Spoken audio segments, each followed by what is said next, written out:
Welcome to the AFR Saints channel, where we provide you daily content on your favorite team, the New Orleans Saints. Do us a favor and hit that subscribe button. Be sure to leave your comments below and smash that like button. Who dat?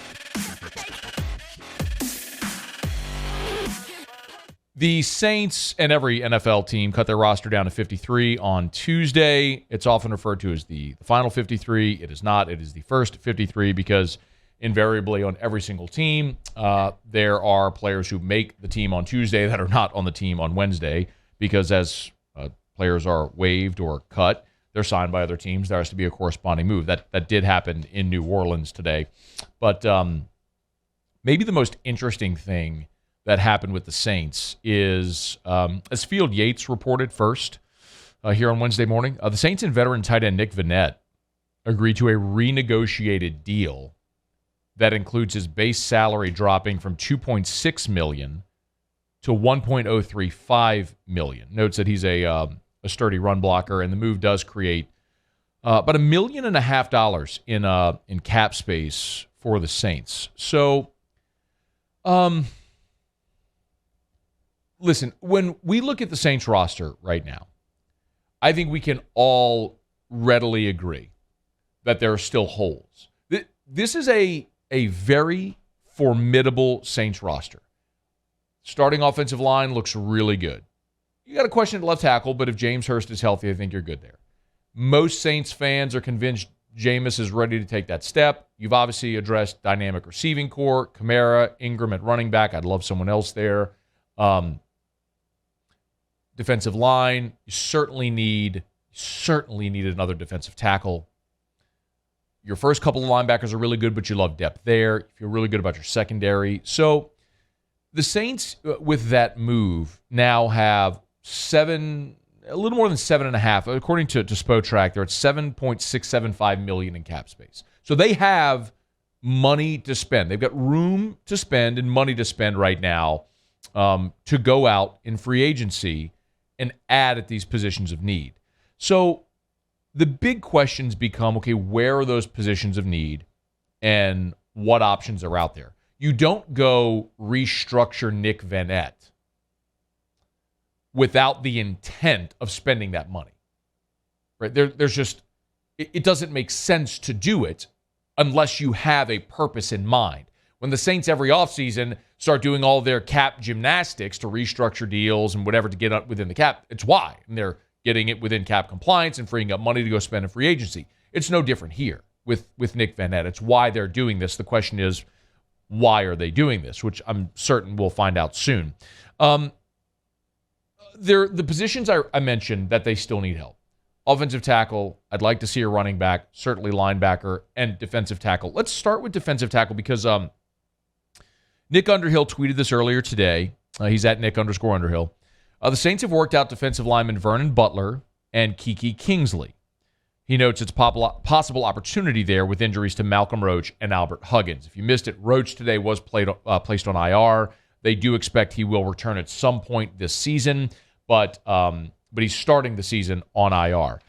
So what are the possibilities? So Vernon Butler, if you remember, Vernon Butler went to Louisiana Tech, and he was a guy that the Saints really liked when he was coming out of Tech. In full disclosure, Vernon Butler trained over at Traction in Baton Rouge before the draft and the combine and got to know Vernon a little bit when he was working out there, and the Saints really, really liked him a lot. He was a first-round pick of the Carolina Panthers and spent 4 years in Carolina. The last 2 years he's been in Buffalo. He's only 28 years old. He's played in 76 games. He started 19 times. So Vernon Butler is a guy who it would make a lot of sense. You knows the division. You know him. And you've gotten to see him, obviously, as well. Had 6 sacks in 2019, but that really was the high water mark for him. And then he went to Buffalo after. He was traded there, actually. Kingsley spent 3 years in the NFL, all with the Green Bay Packers. He's 25 years old. He's played in 41 games with 17 starts. So those are two guys who might be more affordable for New Orleans if they want to add a veteran who has played to give you some depth, maybe a starting caliber player on your defensive front. Or you can do something that We've talked about Malcolm Brown as well. Brown was a guy on the Saints roster who was sort of a cap casualty last year when they traded him to Jacksonville. Jacksonville cut him, so he's a free agent, eligible to sign wherever. Knows your defense. Coaches know him. They like him. He's been productive. I'd be fine with adding Malcolm Brown. I'm going to continue to throw out Ndamukong Suh's name until someone signs him. He has never missed a game in his career due to injury, including last year in Tampa. So he's still a highly productive player, and it's pretty obvious. At this point in his life, when he's in his mid-30s, Ndamukong Suh does not need training camp. He just needs to be in shape and ready to go wreck people when the season starts. So Ndamukong Suh did not sign with the team throughout camp. All indications are he still wants to play football. What would it cost? No doubt he wants to go to a winner. Maybe it's back in Tampa. But Ndamukong Suh, until he signs somewhere else, you've got to at least consider the possibility of adding Ndamukong Suh to that defensive line. And alongside David Onyemata and in that rotation, I would love to see that. That would be my preference. What would it cost? Could you get a deal done? Does he want to be in New Orleans? Do other contenders you potentially have a better shot at Ndamukong Suh? That's really the question that you'd have to ask right now. Offensive line is very obviously another big question for New Orleans because of the injuries that you've had at tackle.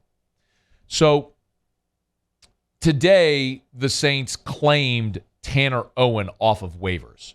Tanner Owen, you probably don't know the name, and that's okay. Tanner Owen played collegiately at something called,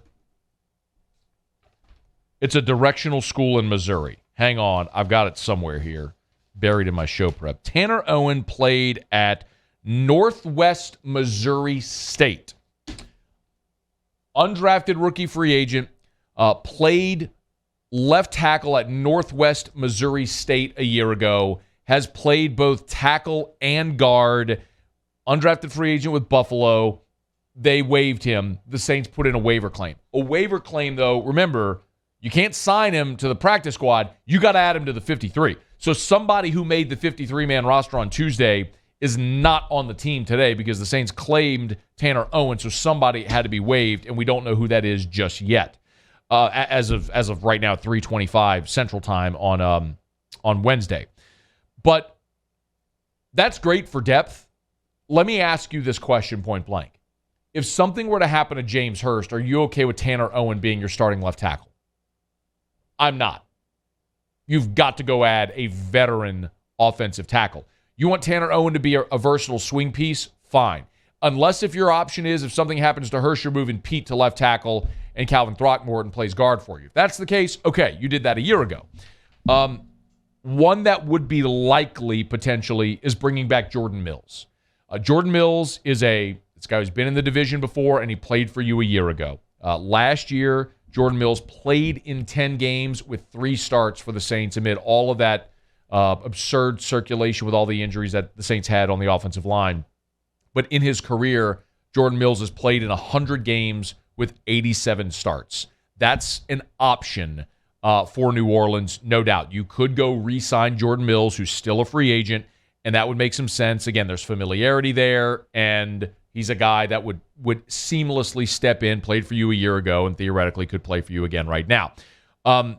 If you didn't go Jordan Mills and you wanted to add another veteran free agent, the list of available tackles is long. We talked earlier this week about Alex Leatherwood. When the Raiders waived Leatherwood, a former first-round pick, the Bears claimed Leatherwood on waivers. If you're not familiar how waivers work, any team can put in a waiver claim on a player, but the order goes basically in draft order.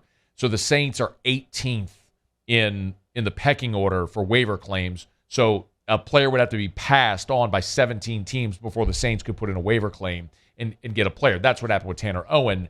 Even if they wanted Alex Leatherwood, the Bears were much higher, and so the Bears put a claim in on Leatherwood, and they were awarded his rights. If you look at some of the free agents that are available, there's at the NFL's website, there's 113 free agent tackles available. At the top of the list are guys like Nate Solder, Brian Bulaga, Eric Fisher, Darrell Williams, Marcus Cannon, Zach Banner, Brandon Shell. I mean, there's some names on there that are very familiar names. Guys that are long in the tooth, late in their career, that have played a lot of football. But if you're just looking for someone who could be a backup option for you if something were to happen to James Hurst with Trevor Penning out, a lot of these guys make a lot of sense. The question is, are those guys content to come to New Orleans to be a backup, a reserve option? Don't know. That's why Mickey Loomis and Dennis Allen will go make these decisions. But you have a lot of options there.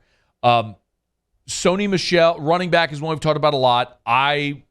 We've talked a lot about Sony Michel whenever the Saints initially worked him out after he left the Rams, and he ultimately signed with Miami. He was released earlier this week by Miami. I said earlier this week the Saints need to get on the phone immediately. Unfortunately, that's not an option. Sony Michel has signed with the Los Angeles Chargers. So last year with the Rams, he's going right back to SoFi, and Sony Michel is going to play for the Chargers. So the Saints may be content. They signed Abram Smith to their practice squad. They may be content to go into this season with Alvin Kamara, knowing that his punishment is likely to be delayed to 2023, and aging Mark Ingram, and then, guys like Tony Jones Jr. or Dwayne Washington, who's certainly a special teams ace, but a guy that can give you reps at running back in a pinch. I don't love that possibility, but they may be content there. The other question, and maybe the biggest at this point, is linebacker. And that's the trickiest one because I don't know that they have great options right now.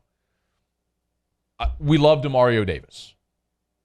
Arguably the second best free agent signing in Saints history, certainly in this era, behind only Drew Brees. Demario Davis has been magnificent. And the Saints were confident enough in Pete Werner to let Quan Alexander walk.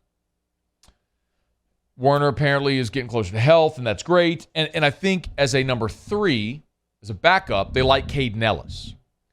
But they let an awful lot of talented guys, they waived an awful lot of talented guys. Guys that we've seen play a lot of football. And, I don't know that I'm good with this being your 5 linebackers that you're going into the season opener with.